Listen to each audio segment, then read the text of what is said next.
Have you ever wondered what happens when night falls in the cemetery? Today I bring you 3 chilling true accounts from our audience.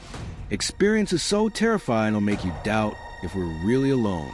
Turn off the lights, turn up the volume, and get ready for terror. Let's get started. I don't know how people will react to the story I'm about to tell, but I want to let go of everything I've been carrying for so many years, ever since I was a teenager. I won't say my name because I don't want my family to find out about this, but I haven't been able to confide in anyone, so doing this anonymously is my best option.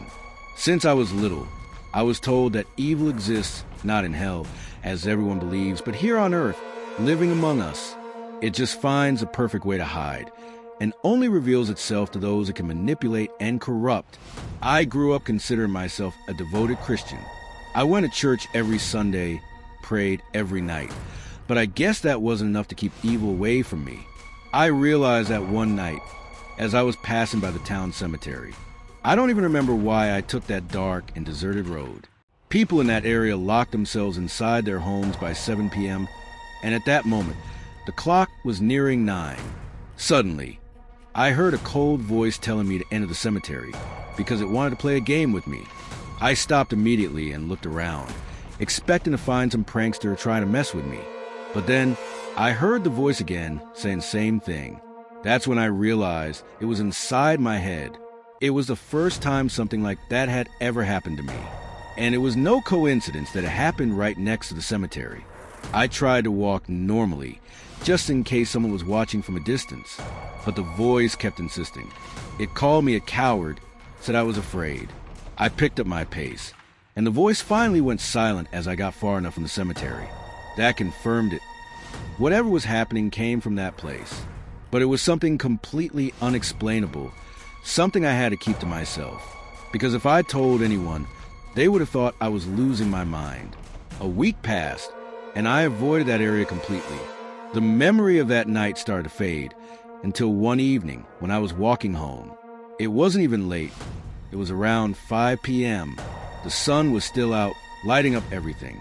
But that didn't matter. I heard the voice again inside my head, saying it still wanted to play a game with me. This time, it was a completely different voice. I had no idea how that was even possible. Fear took over me instantly, but I held on to the fact that other people were around.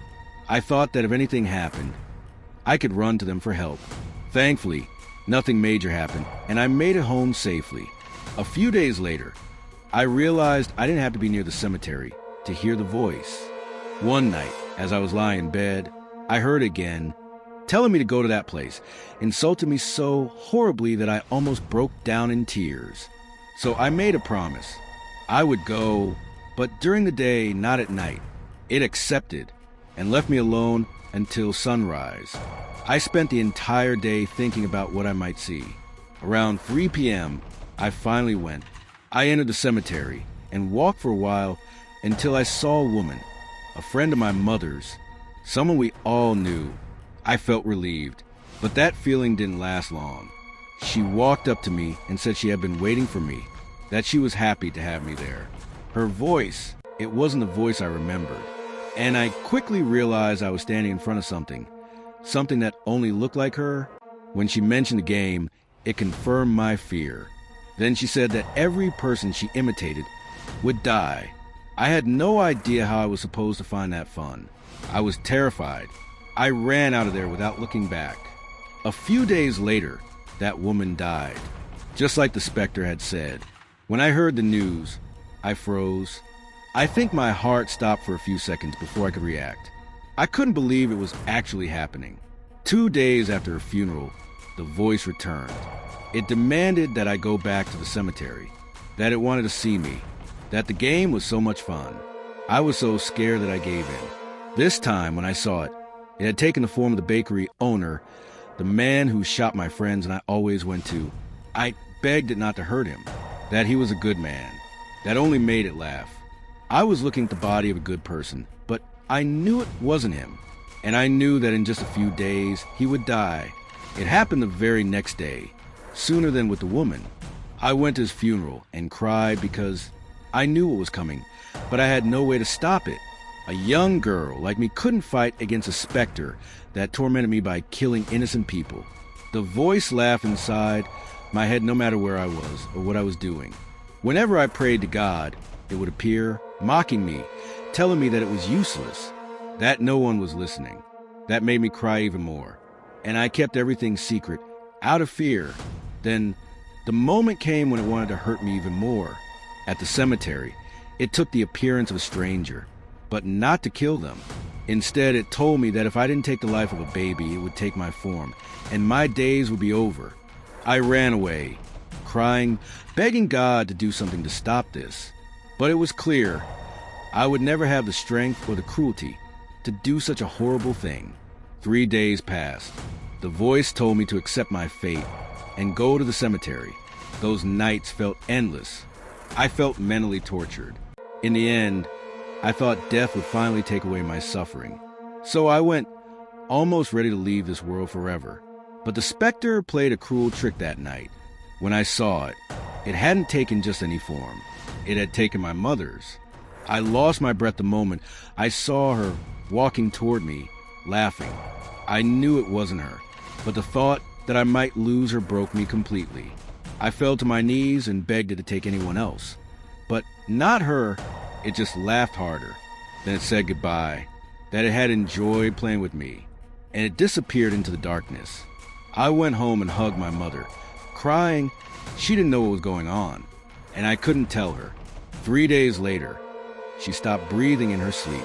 I lost her, and I tortured myself every day, thinking that if I had never given in to the voice's demands, none of this would have happened. People can say whatever they want about me, but I lost my faith in God that day. I had wanted his help, but he did nothing. He let evil destroy us. And now, I have to live with that. It's well known that every town has its own stories to tell, especially when it comes to paranormal. That's why I want to share this story about what my friends and I went through, when curiosity and intrigue blinded us to reason. And because of that, we ran straight into the arms of evil. Tragedy would follow us the rest of our lives, and we didn't even know it. My name is Marina Bolivar, and this is what happened to us. I was 17 when it all took place. Back then, we all used to hear stories from the elders, our grandparents and others, but we had never actually witnessed anything truly terrifying. We often talked about it, until our curiosity about the paranormal started growing. I was always the scared one. But at the same time, I was incredibly curious. I wanted to know if the stories were real or just tales meant to scare us. My mother used to say that when she was a child, she unknowingly befriended a witch. She would tell me that sometimes the woman would take the form of her own parents. She only realized it wasn't really them because of the way they spoke and the things they said. Without a doubt, it was hard to believe, but my mother wasn't a liar. That made me wonder, maybe all this talk about evil was actually true. Then, something unprecedented happened in town. A 10-year-old boy vanished without a trace. Some people claimed they had last seen him entering the cemetery. The place was searched over and over again. Some even considered opening the graves, just to be sure he wasn't inside one of them. A ridiculous theory that was quickly dismissed. Most believed the boy must have simply walked out unnoticed and ended up somewhere else. But the one thing no one could ignore was the fact that he had gone into the cemetery at around 11 p.m. Some blamed his parents, calling them irresponsible for letting something like that happen. Others, especially the elders, said that the boy ran away from home just to go to the cemetery, or someone must have called him there. Maybe a person, maybe a spirit, and that spirit was likely the one responsible for his disappearance. All the rumors only made the family's pain worse. Finally, almost a week later, the boy reappeared, standing at the entrance of the cemetery. His clothes were spotless. There were no signs that he had been hurt. At first, his family was overjoyed, but when they questioned him, he insisted he didn't remember anything. Not where he had been, not what had happened to him. Nothing. That was strange enough. But then, things got even worse. Days later, news spread that the boy had developed serious mental issues. He wouldn't sleep at night. He would scream. Sometimes he would speak in a strange language, uttering words that made no sense. That's when my friends became obsessed with the idea of going into the cemetery at night. They wanted to find out what had really happened. At first, I wasn't sure, but then something happened that convinced me. One night, I woke up feeling restless and decided to go to the kitchen for some water. Walking through my house in the dark had never scared me. I always believed we were protected by God. Not even spirits of evil could enter. But when I returned to my room, I noticed something odd. My curtain was open. That didn't make sense. I clearly remembered closing it, and there was no way the wind could have done it. The window was shut. I stepped closer to fix it. That's when I saw him, the missing boy. He was standing outside, staring directly at me. He was about 30 feet away, perfectly visible from my window. The moment he realized I was looking at him, he ran. I didn't know where he went. At first, I thought his parents were just irresponsible, letting him wander around alone at night. But then a chill ran down my spine. That boy had no reason to be staring at me like that. How long had he been standing there before I noticed? And why was the curtain open? I barely slept that night. The next day, I told my friends everything. They believed me, but instead of getting scared, they got even more excited. And in the end, I said yes, because I had to know. I had to know what had happened to that boy, and why he lost his memory. Something had to have happened. Something so horrible that his mind refused to remember. And I wanted to find out what it was. At exactly 11 p.m., I left my house without my parents noticing. I met up with my friends in the town square, and together, we walked toward the cemetery. I won't lie, I felt more excited than scared. Maybe because I wasn't alone. There were 4 others with me. We whispered among ourselves, speculating about what we might find inside, careful not to be overheard. The last thing we needed was for some nosy person to notice us. But the moment we arrived at the cemetery gate, all our excitement vanished. The boy was there, standing completely still, arms at his sides, legs together, like a statue or a soldier. We cautiously approached him. "What are you doing here?" we asked. His voice was cold. "You're all going to go in," he said, "but one of you has to stay forever." We exchanged nervous glances. Was this really a good idea? The boy stepped aside and raised a hand toward the entrance, inviting us in. The laughter stopped. The excitement faded, but no one said a word, not even me. Slowly, we walked forward. We didn't intend to stay long. 5 minutes, I said. Then we'd leave.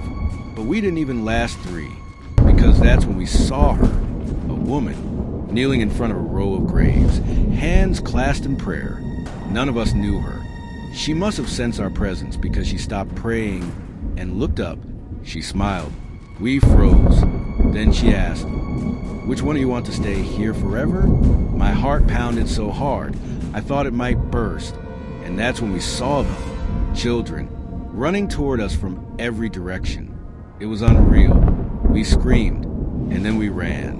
But we weren't fast enough. One of my friends tripped and fell. The children swarmed him. They hit him. Then they dragged him back inside. We saw it with our own eyes. And then they stopped chasing us. We couldn't do anything. We were too scared. We ran out of there, screaming for help. People woke up, grabbed their machetes, and went into the cemetery. But they found nothing.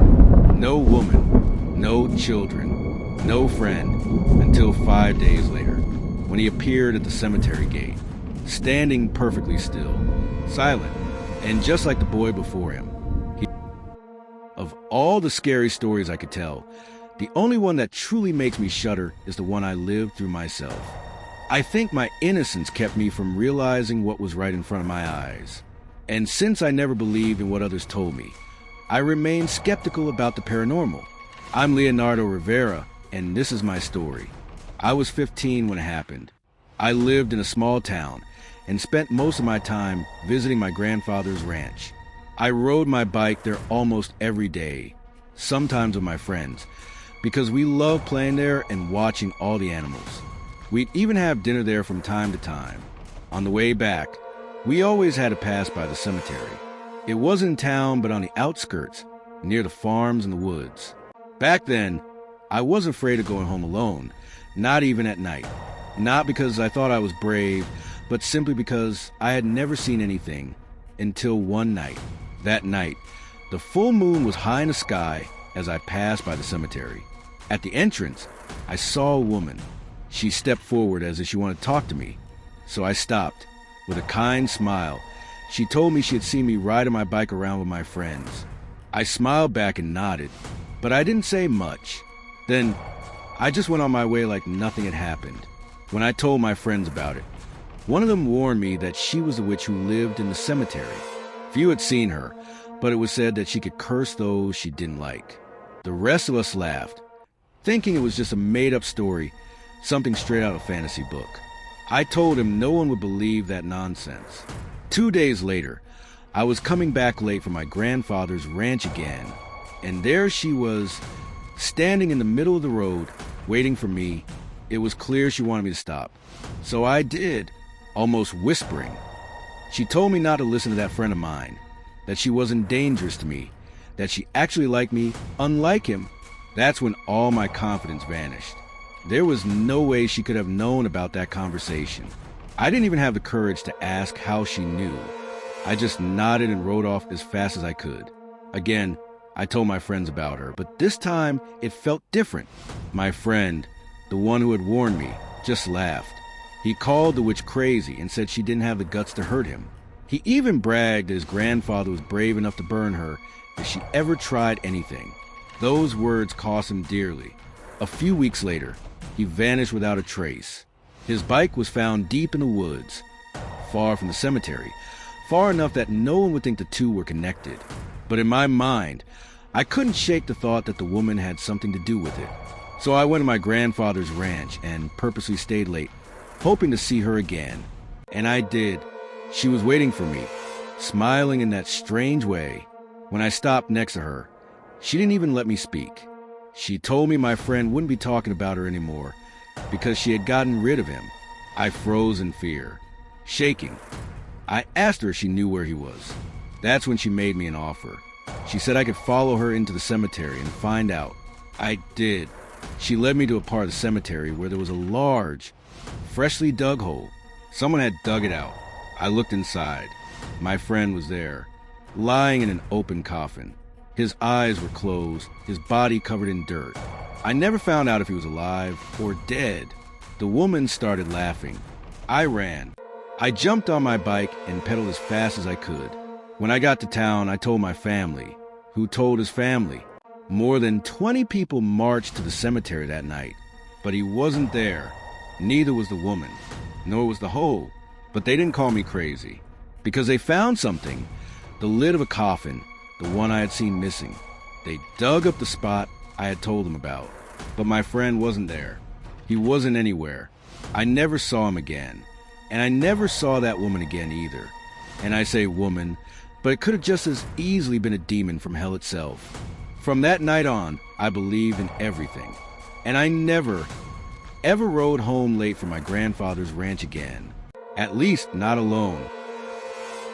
And so, we end these 3 chilling stories that prove that the cemeteries keep more than just memories. Would you dare to visit one at night after hearing this? Tell me in the comments if you have experienced something similar. Don't forget to like, subscribe, and turn on the little bell for more terrifying stories. See you next time, if you can sleep tonight.